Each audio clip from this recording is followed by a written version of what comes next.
विदेशी नागरिक हमारे भारतीय भजन गा रहे हैं, हमारे मंत्र बोल रहे हैं।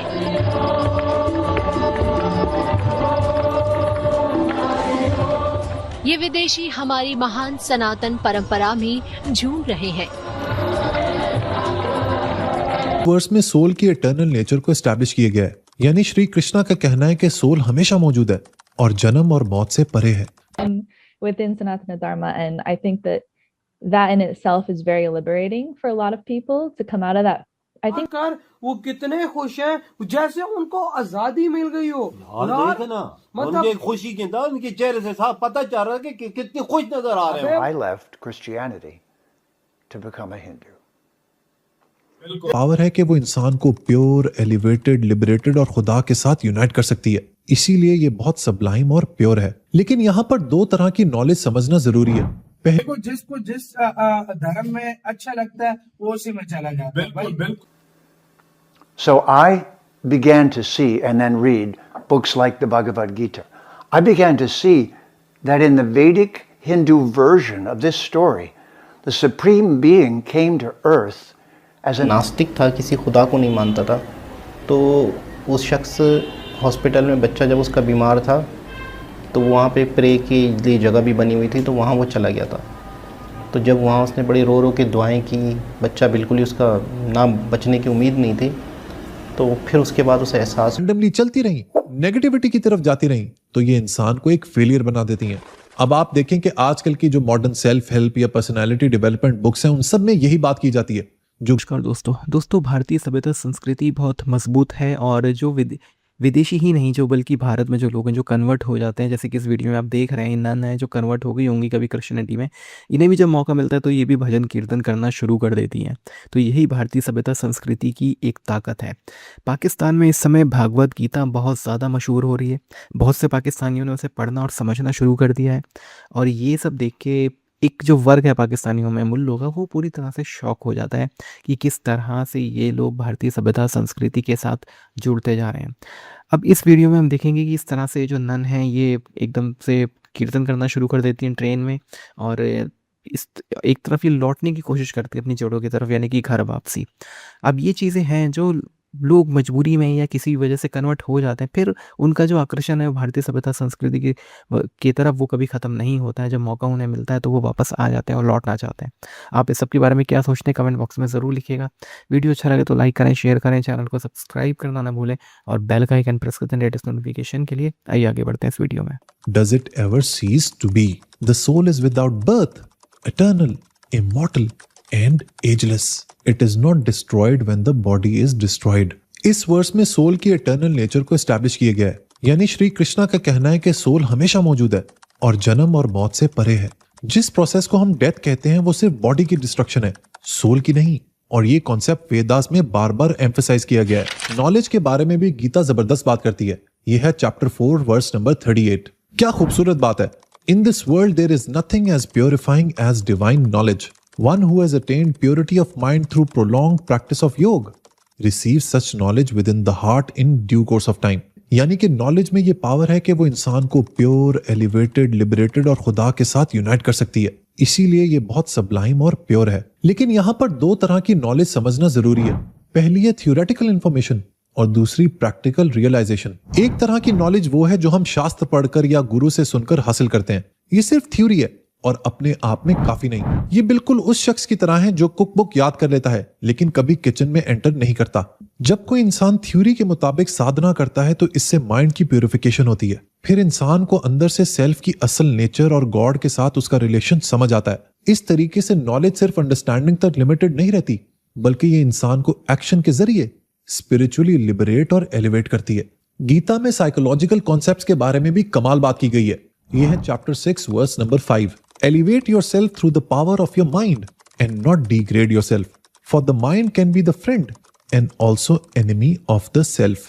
यानी हमारी सक्सेस और फेलियर का सबसे बड़ा कंट्रीब्यूटर हमारा माइंड है।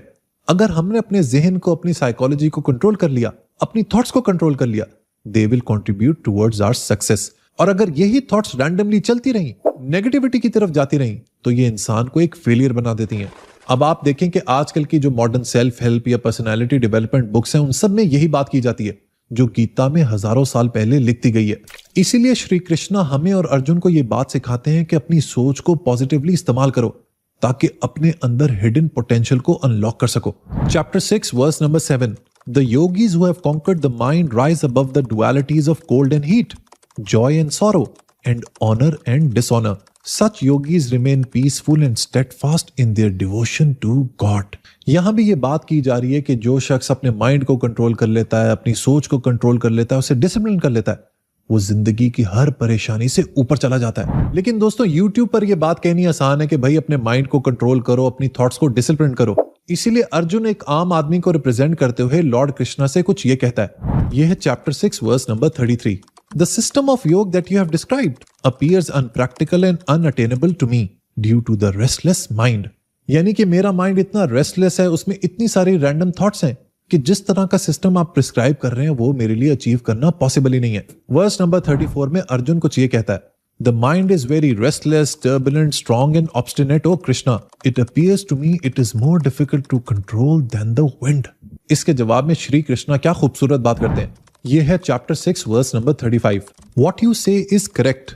The mind is indeed very difficult to restrain, but by practice and detachment, it can be controlled. Shri Krishna यहां पर एम्फसाइज कर रहे हैं इंपॉर्टेंस ऑफ प्रैक्टिस। अगर आप बार बार किसी चीज की प्रैक्टिस करेंगे, उसे रीइंफोर्स करेंगे, इवेंचुअली आप उसके ऊपर काबू पा सकेंगे। सो दोस्तों, ये तो थी भगवत गीता और महाभारत की कहानी। इसके अंदर जो लाइफ लॉन्ग लेसन्स हैं वो आपकी जिंदगी को इंप्रूव करने में आपकी मदद जरूर कर सकते हैं। श्री कृष्णा और अर्जुन के इस डायलॉग को अगर सही तरीके से समझ लिया जाए तो ये वाकई में एक इंसान की जिंदगी को बेहतर और ट्रांसफॉर्म कर सकता है। सही बात है। इंडिया के ऐसे थे, इंडिया के हम इसको कभी भी नहीं झुठला सकते कि भाई हम इकट्ठे देखो यार, धर्म शर्म आया हमारे पूर्वजों से, जहाँ से भी आया। देखो वो बाद में आया, लेकिन हम हजारों सालों से पैदा तो इसी जमीन में हम मतलब एक जैसे अभी रंग जो अरबी है, जुबान काफी एक मैं आपको बात पक्की बोल रहा हूँ, पाकिस्तानी है, बांग्लादेशी जो भी है, आपको अरबी कभी भी नहीं स्वीकारेंगे अपनी तरह। वो अरब में अक्सर जाओ ना, वो छोटी नजर से देखते हैं पाकिस्तानियों को कि ये मतलब क्या है, हम सुपीरियर है। ये भाई कितनी जगहों पे हमने ये चीज देखा जाता है। तो ये चीजें अपनी जो खुद की पहचान है ना, उस पर हमेशा गर्व महसूस करना चाहिए और बोलना चाहिए। देखो भाई, कंट्रीज थे, अलग हो गए। इंडिया भी मुस्लिम रह रहे हैं, श्रीलंका में भी रह रहे हैं, बांग्लादेश में भी रह रहे हैं, पाकिस्तान में भी रह रहे हैं, लेकिन थे इकट्ठे थे पहले। ये अखंड भारत था, फिर अलग हुआ। ये तो कोई भी नहीं झुठला सकता इस चीज को यार। सही बात है। और दूसरी बात, आज इंडियन जिस लेवल पे चले गए, वो खुद पूरी दुनिया आज जिस तरीके से हिंदुइज्म की और भारत की तारीफ करती है, वो भी भाई काबिल तारीफ। सबसे बड़ी बात पता है क्यों इंडियंस हर जगह पे कामयाब है? एक मेहनत, दूसरा अपने काम से काम रखना। पूरी दुनिया में अब इस चीज़ को माना जा रहा है, पूरी दुनिया में अब इस चीज़ को समझा जा रहा है। अच्छा, बहुत सारी ऐसी चीज़ें हैं, बहुत सारे ऐसे मामलात हैं जिसमें साइंस या जिसमें टेक्नोलॉजी या जिसमें बहुत सारी चीज़ें फेल हो जाती हैं, तो वहाँ पर जाकर लोगों को धर्म के ज़रिए से इन चीज़ों का पता चलता है।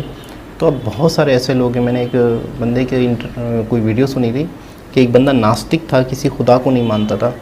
तो उस शख्स हॉस्पिटल में, बच्चा जब उसका बीमार था, तो वहाँ पे प्रे के लिए जगह भी बनी हुई थी, तो वहाँ वो चला गया था।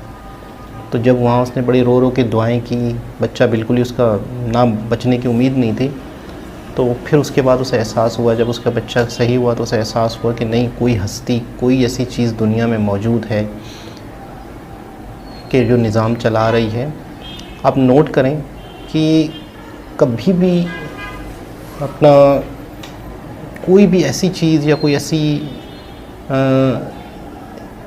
तकलीफ़ या कोई परेशानी जब होती है, तो अगर हमें कहीं से कोई उम्मीद ना हो, अगर हमें कहीं से मतलब कोई ऐसी चीज़ हस्ती ना होती, तो आप यकीन करें कि हम शायद पागल हो जाते, शायद हम परेशान हो जाते कि यार अभी हम एक उम्मीद के सहारे ज़िंदा होते हैं। अब एक उम्मीद से आसरा लगाया हुआ होता है हमने कि नहीं यार।